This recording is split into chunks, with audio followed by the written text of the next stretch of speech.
கவிதா கவிதா கவிதா. ஐயோ இது வேற வந்து தொலைஞ்சிருச்சே, என்ன பண்றது, சமாளிப்போம்.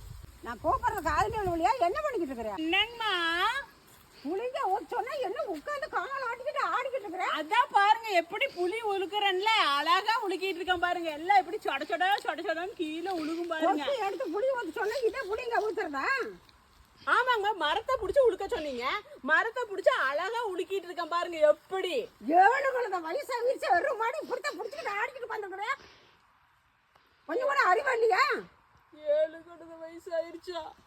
எனக்கு 7 கழுத வயசு ஆயிருச்சா? அப்ப அவ்வளோ கிளவியா நானு? என்னைய பார்த்தா உங்களுக்கு அப்படி தெரியுதாக்கா? வாய் வாசனை அப்படியே கொண்டு கட்ட எடுத்து அந்த சொயிங்கன்னு சொல்லி விடுவாமா. மரியாதையா உட்காந்து. ஐயோ இந்த பக்கம் போக முடியாது, கிணறு. இதுல இருந்து எப்படிதான் தப்பிக்கிறதுனே தெரியலையே. இத்தனை சொன்னேன்னு வெக்கமே இல்லையா மறுக்க ஆடிக்கிட்டு இருக்கிறேன். அந்த மூஞ்சியை பாடுற முதல்ல எப்படி இருக்குன்னு.